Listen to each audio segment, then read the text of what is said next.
दोस्तों, क्या आपको पता है कि उत्तर प्रदेश की मथुरा जिला जेल इन दिनों काफी चर्चा में है। इसका ये कारण है कि इस जेल में रहने वाले मुस्लिम कैदी भगवान कृष्ण की पोशाक बनाने का काम कर रहे हैं। कृष्ण की नगरी मथुरा में छोटे लड्डू गोपाल से लेकर भगवान की बड़ी मूर्तियों तक की पोशाक बनाई जा रही है। यहाँ की पोशाक ब्रिज के प्रसिद्ध बांके बिहारी भगवान तक के लिए भी पहुंची है। यही कारण है कि यहाँ जेल में खाली बैठे कैदियों से ऐसी पोशाक बनवाई जा रही है। जानकारी के मुताबिक इन कैदियों को करीब 300 पीस का ऑर्डर मिला है। इसमें से अधिकतर पोशाकों का काम सफलतापूर्वक पूरा भी कर लिया गया। इन पोशाकों की खास बात यह है कि पोशाकों में दिखने वाले डिजाइन मुस्लिम कैदियों द्वारा बनाए गए हैं। हालांकि ऐसा नहीं है कि सभी काम मुस्लिम कैदी ही करते हैं, हिंदू कैदी भी पोशाक बनाने में बराबर का साथ देते हैं। प्रदेश में एकमात्र मथुरा जेल में ही भगवान श्री कृष्ण के बाल रूप के लिए लड्डू गोपाल पोशाक और कांठी माला हार का निर्माण किया जाता है। राज्य सरकार की ओर से ही एक जिला एक उत्पाद योजना के तहत इसका चयन किया गया है।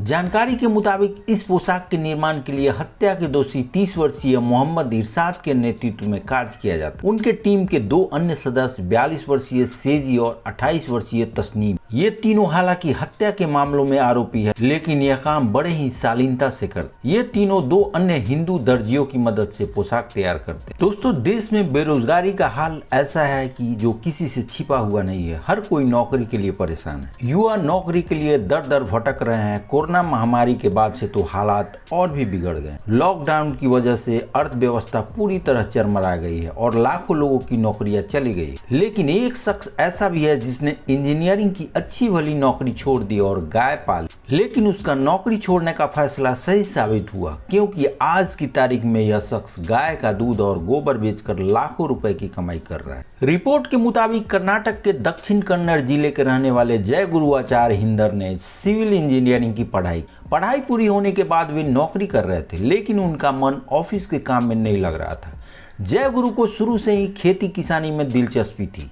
साल 2019 में उन्होंने अपनी नौकरी छोड़ दी और घर आकर अपने पिता के साथ खेती का काम देखने लगे। खेती के साथ साथ जय गुरु ने पशुपालन का काम भी शुरू कर दिया। उन्होंने कम समय में ही 130 गायों को पाल ली। वे बताते हैं कि इसके बाद उन्होंने डेयरी के काम को आगे बढ़ाने के बारे में सोचा। इसके लिए जय गुरु ने डेयरी के क्षेत्र में इनोवेटिव तरीके अपनाए। इसके लिए उन्होंने रिसर्च भी की। रिसर्च के दौरान वे पटियाला गए। वहां से उन्होंने गाय के गोबर को सुखाने वाली एक मशीन खरीदी। साथ ही उन्होंने इस काम के लिए 10 एकड़ जमीन भी खरीदी। वह गाय के दूध के साथ साथ उसका गोबर भी बेचते हैं। आसपास के इलाके के किसान और बागवानी करने वाले लोग खाद के लिए ये गोबर खरीदते हैं। इस काम से जय गुरु आज महीने के 10 लाख रुपए से भी ज्यादा कमा रहा है। वह आगे डेयरी के प्रोडक्ट्स भी बेचना चाहते हैं और अपने बिजनेस को आगे ले जाना चाहते हैं। इसके लिए वे सरकार की मदद से सब्सिडी लेकर स्टार्टअप करना चाहते हैं। तो दोस्तों, आज के समय में हर कोई नौकरी के लिए परेशान है, लेकिन कुछ दिनों से एक शख्स की ठीक इसका उल्टा करने को लेकर चर्चा हो रही है। दोस्तों, एक बेटे ने अपनी मां के रिटायरमेंट पर ऐसा सम्मान दिया जिसके बारे में सुनकर सभी लोग दंग रह गए। वैसे तो हर माता पिता अपनी पूरी जिंदगी मेहनत के साथ काम करते हैं ताकि उनका परिवार समृद्ध हो सके। जब पेरेंट्स रिटायरमेंट लेते हैं तो उन्हें ऑफिस द्वारा सम्मान के साथ विदाई दी जाती है। वही घर वाले भी खुशी खुशी सबको बताते हैं कि वे रिटायर हो चुके हैं। आदर्श राजकीय उच्च माध्यमिक विद्यालय की वरिष्ठ अध्यापिका बिमला देवी के रिटायरमेंट पर उनके बेटे अरविंद कुमार ने हेलीकॉप्टर से पुष्प वर्षा करवाई। यह मामला राजस्थान के सीकर जिले में स्थित लक्ष्मणगढ़ उपखंड क्षेत्र के धस्सू गांव का है। गांव में हेलीकॉप्टर आने की जानकारी के साथ ही हेलीकॉप्टर देखने के लिए ग्रामीणों का हुजूम उमड़ पड़ा। दरअसल सेवानिवृत्त शिक्षक सुल्तान सिंह की धर्मपत्नी बिमला देवी, जो उपखंड क्षेत्र के धस्सू गांव की आदर्श राजकीय उच्च माध्यमिक विद्यालय में वरिष्ठ अध्यापिका पद पर कार्यरत थी। इस तरह गुरु पूर्णिमा के दिन रिटायर हुए वरिष्ठ अध्यापिका बिमला देवी के पुत्र अरविंद कुमार ने माता पिता सहित परिवार को हेलीकॉप्टर में जॉय राइडिंग के साथ साथ पुष्प वर्षा करवाकर एक मिसाल पेश की और रिटायरमेंट को यादगार बना दी। सरकारी स्कूल से लेकर पूरे गांव में पुष्प वर्षा हुई। इसके साथ ही बेटे ने अपने पेरेंट्स को लग्जरी थार, वर्चुअल मेटावर्स के अंदर एक घर और चांद मंगल ग्रह में प्लॉट गिफ्ट कर रहा है। घस्सू गांव सहित कई शहरों में इसकी काफी प्रशंसा हो रही है। इस व्यवस्था के लिए प्रशासन द्वारा माकूल व्यवस्था भी की गई थी। अरविंद पायनियर एविएशन इंस्टीट्यूट में 2020 से पायलट ट्रेनिंग कोर्स कर रहे हैं। इस तरह एक बेटे ने अपनी मां के रिटायरमेंट पर ऐसा सम्मान दिया जिसको सुनकर काफ़ी गर्वान्वित महसूस करते हैं लोग। दोस्तों, मैट्रिमोनियल साइट्स वह प्लेटफॉर्म है जहां मेल खाने वाले दो लोग आपस में बातचीत करते हैं और फिर शादी के लिए राजी होने पर रिश्ता आगे बढ़ाते हैं। यही कारण है कि कई पेरेंट्स विवाह योग उम्र तक पहुंचने पर अपने बेटे और बेटियों का मैट्रिमोनियल साइट्स पर रजिस्ट्रेशन करवाते हैं। उनका लक्ष्य अपने बच्चों के लिए जीवन साथी खोजना है। इन दिनों माता पिता के लिए अपने बच्चों को संभावित दूल्हे और दुल्हन की प्रोफाइल लिंक शेयर करना काफी आम हो गया है। ऐसा ही एक अजीबोगरीब मामला सामने आया है जिसमें एक लड़की ने पिता द्वारा भेजे गए मैट्रिमोनियल मैच को जॉब ऑफर कर दिया। जी हाँ दोस्तों, आप सही सुन रहे हैं। बेंगलुरु स्थित स्टार्टअप सॉल्ट की को फाउंडर उदिता पॉल को उनके पिता ने एक मैच मेकर की एक प्रोफाइल भेजी, लेकिन लड़की ने रिश्ते को आगे बढ़ाने के बजाय उस शख्स को अपनी कंपनी में नौकरी की पेशकश कर डाली। इसके बाद लड़की ने अपने पिता को इस बारे में बताया और फिर व्हाट्सएप का एक स्क्रीनशॉट सोशल मीडिया पर वायरल हो। इसी चैट के दौरान पिता ने एक मैसेज में लिखा, आप मैट्रिमोनियल साइट से लोगों को काम पर नहीं रख सकते। उन्होंने आगे लिखा, मैंने आपका मैसेज देखा, आपने उसे एक इंटरव्यू का लिंक दिया और उसका बायोडाटा मांगा। इसके बाद उदिता पॉल ने अपने पिता को जवाब दिया कि उस व्यक्ति के पास फिनटेक का 7 साल का अनुभव है, जो कि बहुत ही अच्छा। हालांकि लड़की के पिता को वह व्यक्ति एक अच्छा मैच लग रहा था क्योंकि सॉल्ट एक फिनटेक प्लेटफॉर्म है जो अंतर्राष्ट्रीय लेन देन की सुविधा देता है। उदिता ने आगे लिखा, 7 साल का फिनटेक अनुभव बहुत अच्छा है और हम उन्हें काम पर रख रहे हैं। उसके बाद उदिता ने अपने बातचीत का स्क्रीनशॉट ट्विटर पर शेयर किया है। इस पोस्ट पर अभी तक 12,000 से अधिक लाइक्स और 1200 से ज़्यादा रीट्वीट हो चुके हैं।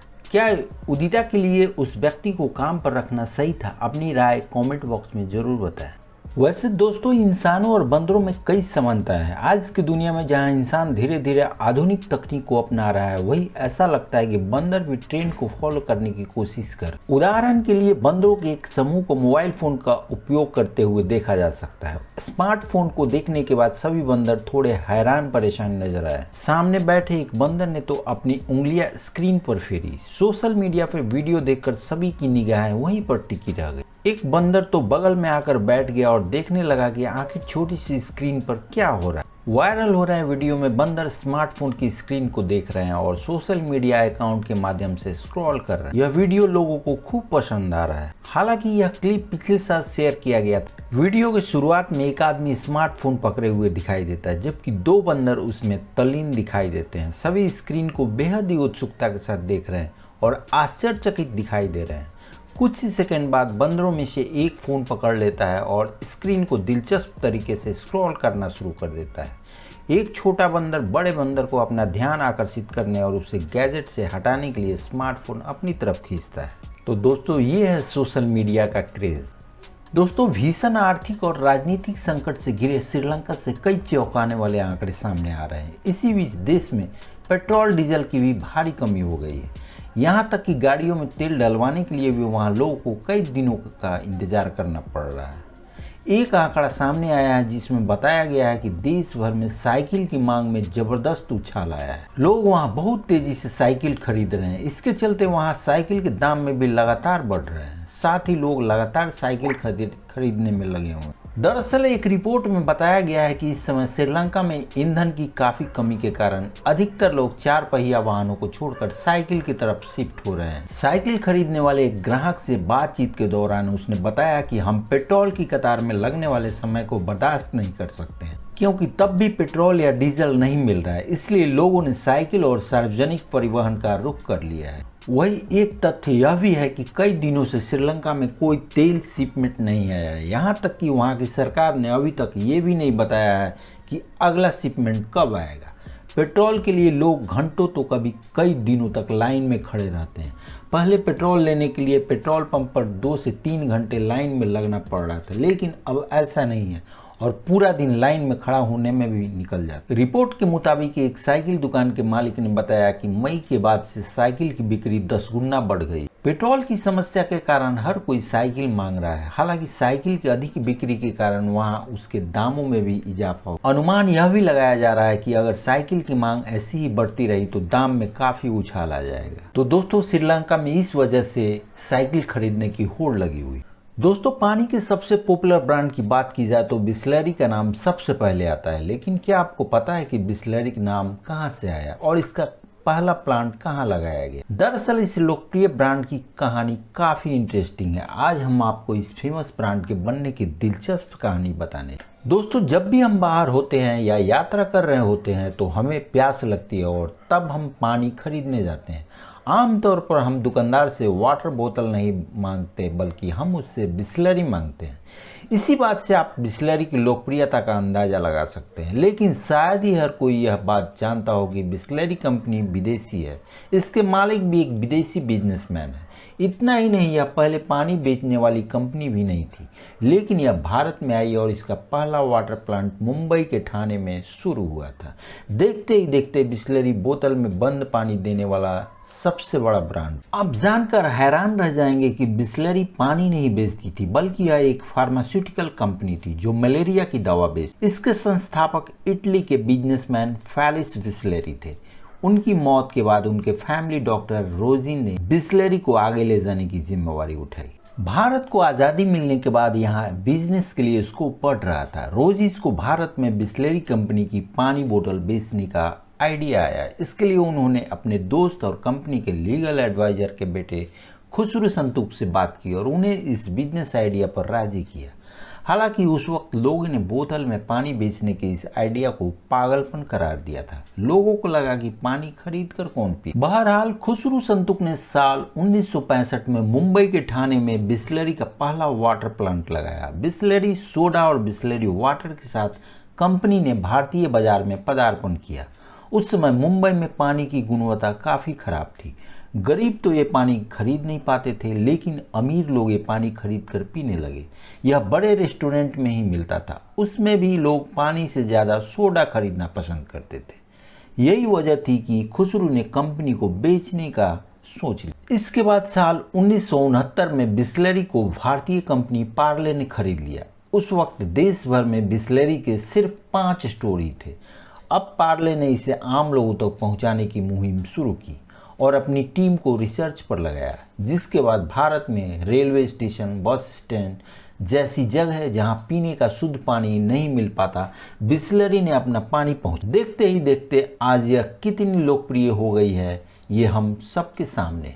आज भारत में सील्ड वाटर बोतल इंडस्ट्री में बिस्लरी की 60% की हिस्सेदारी। तो दोस्तों, ऐसे अमेजिंग वीडियोस देखने के लिए मेरी चैनल को लाइक, शेयर और सब्सक्राइब जरूर करें। मिलते हैं अगले वीडियो।